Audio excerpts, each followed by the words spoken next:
అందరికీ నమస్కారం. అందరూ చాలా చక్కగా మాట్లాడారు.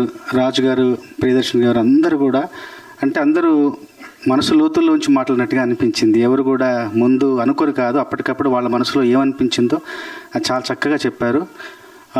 అంటే గట్టిగా మాట్లాడితే గాలిలో మనకు కనబడని సూక్ష్మక్రిములు కూడా గాయమవుతాయేమో అని చెప్పేసి అంత నెమ్మదిగా అంత సున్నితంగా మాట్లాడతారు రాజుగారు.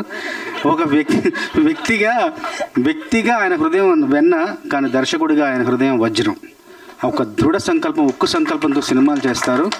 నేను ఎప్పుడు నమ్మేది ఏంటంటే, నిజాయితీ అనేది పైనుండి కిందికి ప్రవహిస్తుంది జలపాతంలాగా.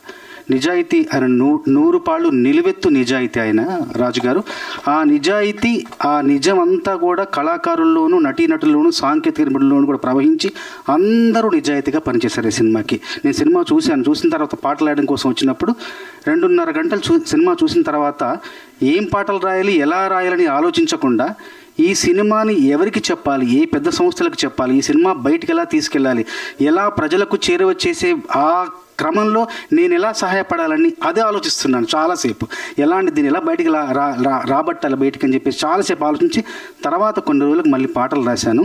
ఈ సినిమాకి పాటలు రాస్తున్నప్పుడు నాకు ఎదురైన ఒక సంఘటన చెప్తాను. ఏంటంటే, ఈ సినిమాకి ఒక సందర్భంలో రాబిన్ ఒక ట్యూన్ చేసి, అప్పటికే ఆర్కెస్ట్రా చేసి నాకు ట్యూన్ ఇచ్చారు.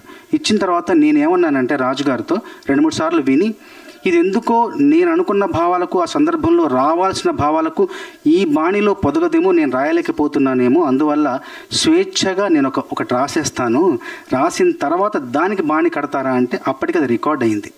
దాన్నంతా పక్కన పెట్టి మళ్ళీ కొత్త పాట, కొత్త సాహిత్యానికి మళ్ళీ బాణీ కట్టే అవకాశం కోసం నేను అడిగినప్పుడు వెనకాడకుండా మీరు రాయండి, మేము బాణీ చేయిస్తామన్నారు.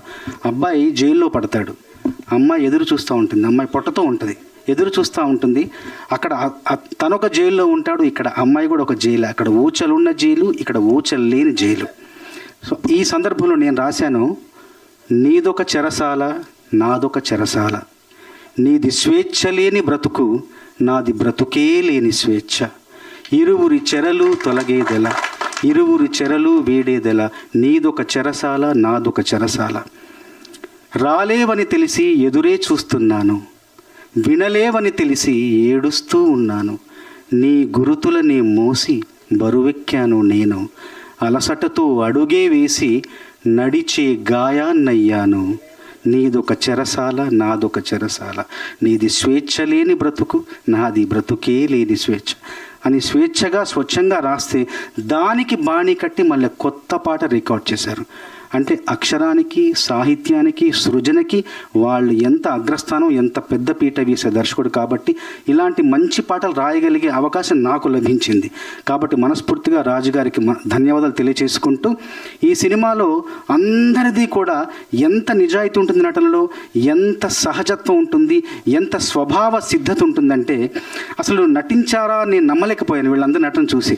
మామూలుగా సినిమాల్లో మనం కింద క్రెడిట్స్లో సాంకేతిక నిపుణులను వేస్తాం కదా, ఈ సినిమానికి సాంకేతిక నిపుణులతో పాటు నటనా నిపుణులను వేయాలేమో, వీళ్ళకు అంత బాగా నటించారు. అసలు తేజ, తన్మయి అసలు ఏంటి వాళ్ళు, అసలు నిజమైన జీవితంలో నుంచి మనం చూస్తున్నామా, దొంగచాటికి వాళ్ళని ఇలా చూస్తున్నామా, వాళ్ళ జీవితం ఒక పక్కన నడుస్తూ ఉంటే మనం పక్క నుంచి గమనిస్తున్నామన్న అంత సహజంగా, అంత తర్వాత తన వాచకం ఎంత బాగుందంటే ఎంత చక్కగా మాట్లాడుతున్నారు. అసలు లాయర్ అంటే లాయర్లానే మాట్లాడారు. తర్వాత చూస్తే ఆయన తర్వాత అందరినీ క్యాస్టింగ్ చేసే డైరెక్టర్ అంట, అది నేను ఆశ్చర్యపోయాను. పవన్ బాబు, నువ్వు నా పాటను పొగడేవని నేను పొగడట్లేదు బాబు, నేను నిజంగానే పొగడుతున్నా. అసలు జైల్లో ఒక మనిషి ఎలా ఉంటాడు, అతని మానసిక స్థితి ఎలా ఉంటుంది, అతని ప్రవర్తన ఎలా ఉంటుంది, ఎంత గందరగోళానికి, ఎంత అయోమయానికి గురయ్యి ఎలా వాళ్ళు ప్రవర్తిస్తారన్న దానికి అలా సాక్షాత్కారం. అసలు ఆయన చూస్తుంటే ఎంత బాగా నటించారో.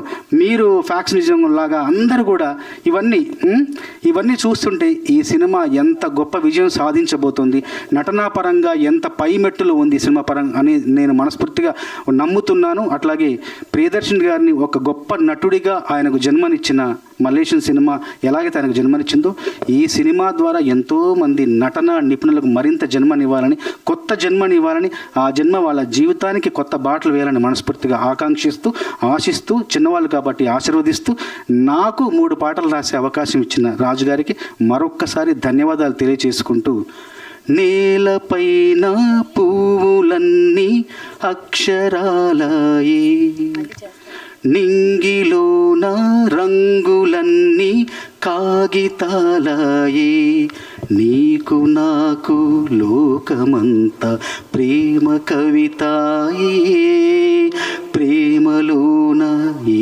క్షణాలి శాశ్వతాలయే. ఇంకేమీ వద్దంట, ఇంకేమీ వద్దంట, నువ్వుంటే చాలంట అంతే. బంగారం అక్కర్లేని సింగారం ఏడుందంటే అచ్చంగా చూపిస్తానే నిన్నే. ఐశ్వర్యం అక్కర్లేని ఆనందం ఏడుందంటే స్వచ్ఛంగా చూపిస్తానే నన్నే. ఇలాంటి మంచి బాణీలకు మంచి సాహిత్యం రాసే అవకాశం వచ్చింది. మరొకసారి రాజుగారితో ఒక అనుబంధం చెప్తారు. మలేషియం కావచ్చు, ఈ సినిమా కావచ్చు, నేను ఒక రెమ్యునరేషన్ చెప్తా. ఆ రెమ్యునరేషన్ నేను అడిగింది తీసుకొచ్చిన తర్వాత నేను పాట రాసిన తర్వాత పాపం ఈ సినిమాకి అంత శక్తి, అంటే ఎంత శక్తి ఒక సినిమాకు ఉంటుంది, ఒక మార్కెట్ కానీ అదంతా చూసి నేను అడిగిన దాంట్లో ఒక 60% తీసుకున్నాను, మిగతా 40% అతనికి వెనక్కి ఇచ్చాను. ఎందుకంటే చిన్న సినిమా కష్టపడి చేస్తున్నాడు. నేను ఎందుకు ఇప్పుడు ఈ సంఘటన ఎందుకు చెప్తున్నానంటే, వచ్చేసారి ఈ సినిమా ఘన విజయం సాధించి నేను అడిగినంత మీరు ఇవ్వాలి, అది నేను తీసుకోవాలని కోరుకుంటున్నాను.